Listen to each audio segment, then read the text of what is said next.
Present, sir. Robles, Present po. Salinas, Sara Imiel, Saysay, Present po, sir. Tagayon, Present po. Temprosa, Present po, sir. Villanueva, Villar. Present po, sir. Present po. Okay? Yung mga nadagdag po sa ating meeting, makikireact po para ma-acknowledge ng sir sa meeting, sa ating attendance. Okay, acknowledge si Andes. Okay, Katamin, Kalika, Tocanyas, Adahar. Makikibaba na ng mga natawag ng sir, si Cueto, acknowledge. Sino pa po? Okay. 6 minutes kayo class ng sir para linawin na hindi ko muna ipapatuloy yung proposal ngayon. To be fair, kasi ganun din yung ginawa ko sa other section na nag-request, nagbotohan ang section kung ready mag-defend ang topic or hindi. Kaya next week na lamang po para to make it fair. Okay, kayo ga 08 ay ready po ngayon, if ever, kasi may time pa naman tayo, tatanungin po kayo ng sir. O kung gusto niyo rin po ay sa next week na lamang. Parang nung chinek ko po yung inyong spreadsheet, parang wala pa po naglalagay. Check ko po ulit ha. Habang ang sir ay nagla-lunch. Yan, meron na sa group 1. Hindi sabi ko, pag mahaba, i-alt-enter para hindi maapektuhan yung sa kabilang group. Okay, very good. Ito. Very good ang inyong section class. At topic ang inyong nilagay, hindi title.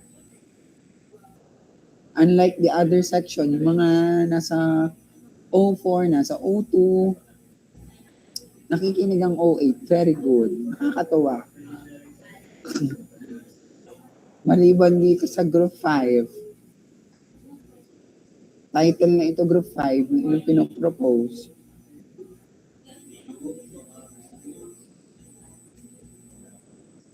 Sir, nasa spreadsheet. Hindi ko na ma-share sa inyo at ang sir nga ay nag-ano.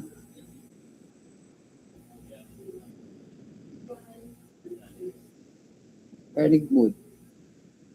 Ito naman sa group 5, okay na sana yung ikatlo, pero yung number 1 ay title po yun. Okay?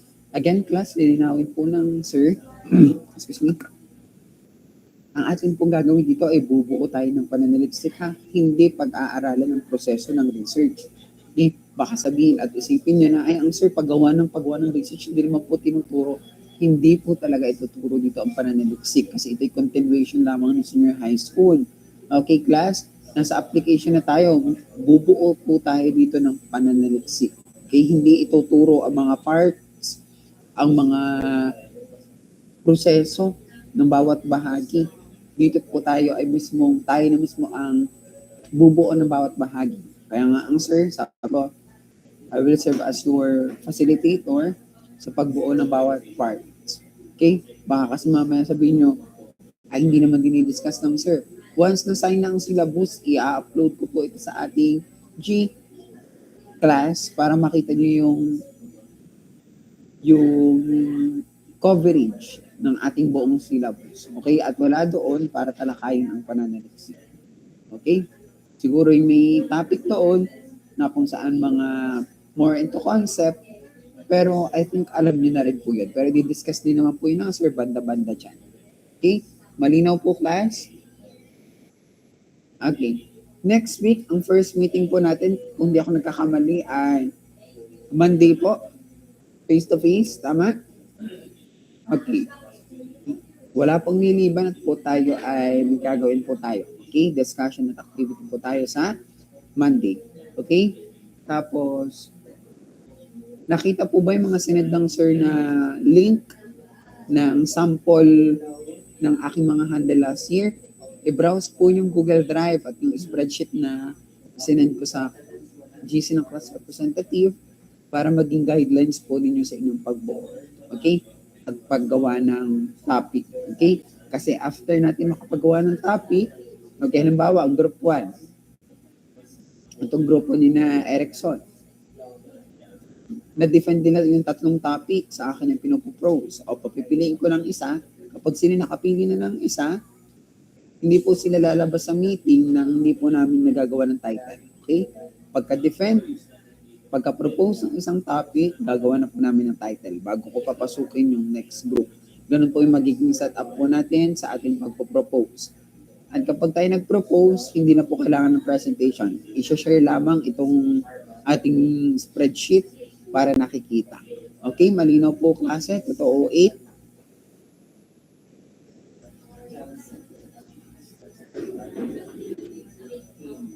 Malinaw po.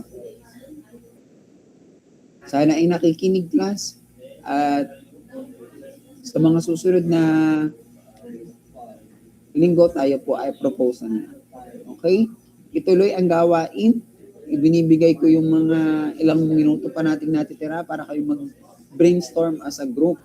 Okay? At yun class, isipin na ang ating gagawa ng research is yung ating subject only at yung inyong program. Okay? And kung kayo po ay nagpo-propose na ng inyong mga topic, make sure na kayo nagko-conduct o nagka-come up ng isang pagre-research. Okay? Yung mga nakalista dito sa inyong spreadsheet, tingnan nyo nga if ever ma-approve. Halimbawa, itong sa grupo ni na Cueto, itong Filipino language chatbot for mechanical engineering technical support. Okay, i-search nyo nga to kung if ever na ito ma-approve ninyo kay sir, kung may mga RRL or RRS na lalabas para hindi mahirapan if ever na ito ma-approve sa inyo at mapili nyo. Okay? Mag-conduct na lahat. Doon sa 3 ipopropose, mag-research, kung may mga related literature kayo mahanap. Okay? Malinaw po class, kindly react for the last time. Ayoko nang, kaya nga ako nagtatanong palagi kung may question para if ever ay itap agad. Okay? I-approach agad kayo sir. Asya, wala nang question, edi ituloy po ang pinapagawa ng sir. At see you po next week sa ating face-to-face meeting. Okay? You may leave class.